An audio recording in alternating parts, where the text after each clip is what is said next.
Like करिए, subscribe करिए, bell icon दबाना बिल्कुल मत भूलिए। और उससे वो जो एक ब्लफ था जिसको कहते हैं कि वो ख़त्म हो गया कि भाई कर लो जो करना है, अमेरिका ने ये कह दिया, ताइवान ने भी कह दिया। और चाइना ये कोई पहली बार नहीं कर रहा था, पहले भी कई बार उन्होंने अपनी एक्सरसाइज की, बस एक्सरसाइज करते हैं, दिखाते हैं, अपने लोगों को दिखाते हैं और फिर खामोश हो जाते हैं। ये है एक बहुत बड़ा मुद्दा और इसको जोड़ेंगे हम लाइन ऑफ एक्चुअल कंट्रोल पे जो अब भारत और अमेरिका की एक्सरसाइज हो रही हैं वो क्या है, और इसके साथ साथ पाकिस्तान में शहबाज गिल हों या पीटीआई के दूसरे लीडर हों, वो पाकिस्तान आर्मी के ख़िलाफ़ क्यों इतना बोल रहे हैं। ये सब मुद्दे हैं जो मेजर गौरव आर्या जी के साथ हम आज डिस्कस करेंगे। स्वागत करते हैं दिल्ली से मेजर गौरव आर्या साहब का। मेरे साहब बहुत बहुत स्वागत, बहुत शुक्रिया जुड़ने का। मैंने सर कहा कि हमने देखा कि चाइना ने तो बड़ी बड़ी धमकियां दी, लेकिन नैन्सी पेलोसी वहाँ पर गई और वापस आ गई, वही एक्सरसाइज जो पहले चाइना करता है कर रहा है। एक तो वो इशू है, और इधर क्या मानी है उत्तराखंड में जो एक्सरसाइजेज इंडिया और अमेरिका की हो रही हैं। तार साहब, अपनी शो में बुलाने का बहुत बहुत धन्यवाद आपको सर। ये नैन्सी पेलोसी का पुराना भी रिकॉर्ड है तार साहब। ये टाइननमेन स्क्वायर में भी गई थी 90s में, I think late 80s early 90s जब भी वो हुआ था। She went there and she वहां पे भी उन्होंने प्रोटेस्ट करा था, और चाइनीज उस वक्त भी बड़े परेशान थे कि कौन सी अमेरिकन लेडी है जो आ गई है। तो नैन्सी पेलोसी का बहुत पुराना एंटी चाइना रिकॉर्ड है, ये आज का नहीं है। और in the sense when I say anti China, not the anti, she is not anti Chinese people, she is anti some policies of the communist state of China. खैर, China ने धमकी चमकी लगाई, कुछ तो ये भी कह रहे थे कि नैन्सी पेलोसी का जहाज मार के गिरा देंगे। It was not an official statement, but उनके जो कम्युनिस्ट माउथ पीसेस थे जो मीडिया में रहते हैं, उन्होंने बोला कि साहब ये भी हो सकता है, ये भी हो सकता है, ये भी हो सकता है। And as we know, media is state controlled in China, so we can safely assume that this was also one of the views of the Chinese state, या धमकी थी। नैन्सी पेलोसी ने बोला तुम्हें जो तुम्हारे बन पड़ता है तुम करो, मैं तो जा रही हूँ। प्रेसिडेंट बाइडेन उनके पीछे खड़े थे, नैन्सी पेलोसी वहां पे उतरी। चीन ने खूब, जिसको अंग्रेजी में कहते हैं ना sir, frothing at the mouth, हम ये कर देंगे, वो कर देंगे, ऐसा कर देंगे, वैसा कर देंगे। उन्होंने बोला यार तुम्हें जैसा करना है तुम करो, तुम बकवास ज्यादा करते हो, बोलते ज्यादा हो, करते धरते कुछ नहीं हो, तुम्हें जो करना है तुम कर लो। चाइना कुछ नहीं कर पाया सर, चाइना कुछ नहीं कर पाया। चाइना ने बोला कि हम मिसाइल चलाएंगे, ताइवानीज एयर स्पेस हम लोग वायलेट करेंगे, तो पहले भी कर रहे थे, जैसा आपने बिल्कुल ठीक बोला, पहले भी कर रहे थे, जापान का भी कर रहे थे। तो ये तो करते आए हैं लोगों के राइट्स वायलेट। और China is the regional bully, it's not a regional power, it's a regional bully. But बात यह है कि जिसको हम लोग हिंदी में कहते हैं ना सर, अति कर देना किसी चीज की, किसी चीज को जरूरत से ज्यादा कर देना। एक लेवल होता है जब वो धागा टूट जाता है। अब वो धागा टूट गया, लोगों ने बोला यार आपको जो करना है आप करो ना, आपको जैसा ठीक लगे आप करो, हम भी देखते हैं आप कितना कर सकते हो। आपको तशद्दुद करनी है करो, आपको जंग लड़नी है लड़ो, आपको धमकियां देनी है दो, हम भी देखते हैं किस लेवल तक आप जाते हो, क्योंकि बहुत हो गया। So people have just said कि ठीक है, ब्रिंग इट ऑन, हम लोग देखते हैं। तो एक तो अमेरिका ने करा, दूसरी ये जो एक्सरसाइज है सर आपने जो बात करी है, इसका नाम है युद्ध अभ्यास। अभ्यास प्रैक्टिस को कहते हैं, युद्ध लड़ाई को कहते हैं सर, जंग को कहते हैं। तो जंग की प्रैक्टिस, तो दीज आर एनुअल एक्सरसाइजेस, पहली बार नहीं हो रही, और अमेरिकन पहली बार नहीं आ रहे। मेरे रेजिमेंटल सेंटर के आसपास भी आ चुके हैं सर, और मेरा कुमाऊं रेजिमेंट से ताल्लुक है, और हमारा रेजिमेंटल सेंटर रानीखेत में।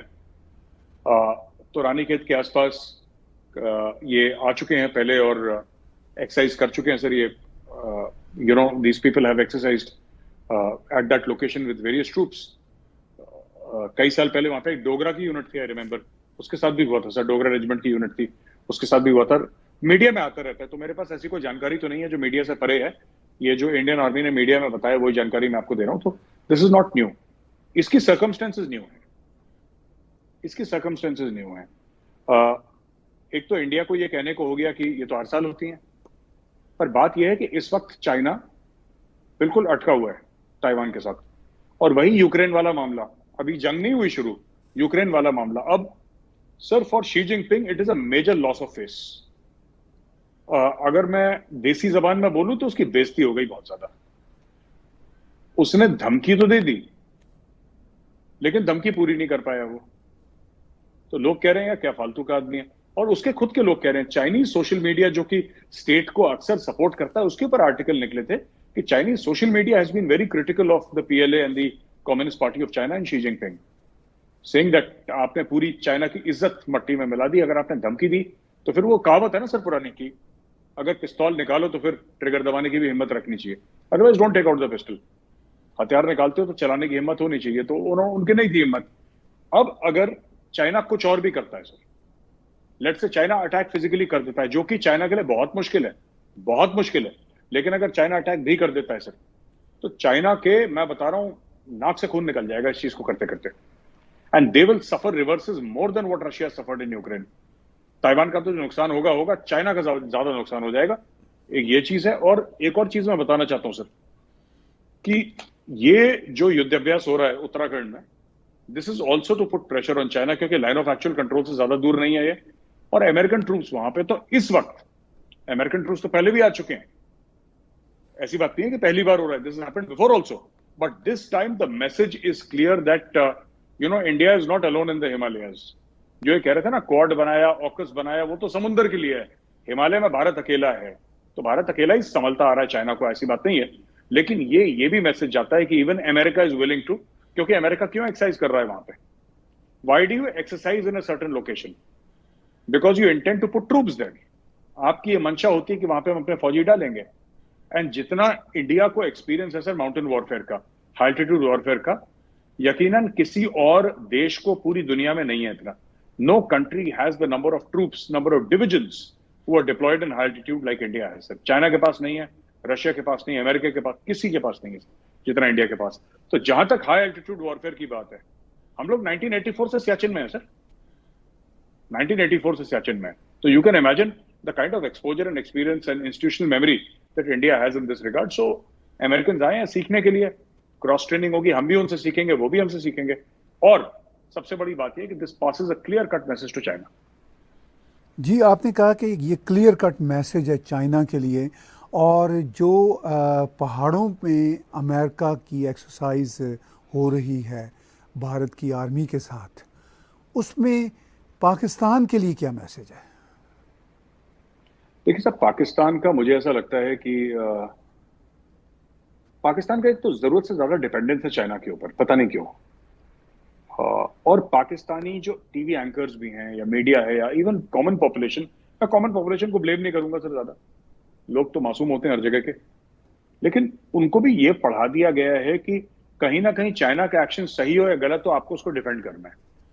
आप एक बार पाकिस्तान का एक्शन डिफेंड करें ना करें, आप एक बार पाकिस्तान की दिफा करें ना करें, चीन की दिफा करना आपकी नैतिक जिम्मेदारी है, आपकी एक मतलब एक आपकी मॉरल रिस्पॉन्सिबिलिटी बन जाती है चाइना को वो करना। तो सारे पाकिस्तानी फिर लग जाते हैं कि नहीं चाइना ठीक कर रहा है, ये कर रहा है। और यहाँ पे मैं आज ही एक और किसी की शो में और कह रहा था कि ताहिर साहब, ऐसा है कि अक्सर पाकिस्तानी ना ये कहते हैं कि भारत अमेरिका का दोस्त है, लेकिन भारत ने अमेरिका की नहीं मानी और रूस को कंडेम नहीं करा यूक्रेन के मामले में। तो भारत एक अमेरिका का, ऐसा पाकिस्तानी कहते हैं कि लॉयल फ्रेंड नहीं। देखिए साहब, ये तो क्लियर है डे वन से भारत का, हमारी लॉयल्टी हमारे मुल्क के लिए, हमारी लॉयल्टी कोई America, Russia, Ukraine, China, Taiwan के लिए नहीं है। भारत की लॉयल्टी भारत के लिए है, ये साफ सीधी बात है। और ये दुनिया को समझना पड़ेगा कि हमारी लॉयल्टी हमारे, एंड क्यों ऐसा लोग एक्सपेक्ट करें कि हमारी लॉयल्टी किसी और मुल्क के लिए हो। हमें जहां पे फायदा होगा वहां पे जाएंगे, और हमें इसके बारे में बड़ा क्लियर है, कोई ढकी छुपी बात नहीं है। हम मुंह पे कहते हैं, सामने कहते हैं। जयशंकर साहब ने तो बोल दिया था ना कि यूरोप को यह प्रॉब्लम है कि यूरोप समझता है कि दुनिया भर की जो प्रॉब्लम है वो यूरोप की प्रॉब्लम नहीं है, लेकिन जो यूरोप की प्रॉब्लम है दुनिया भर की प्रॉब्लम है। हमारे तो फॉरेन मिनिस्टर ने साफ मुंह पे कह दिया, तो और इससे ज्यादा खुल के क्या बोलें। Thank you for watching. Please don't forget to like, share and subscribe.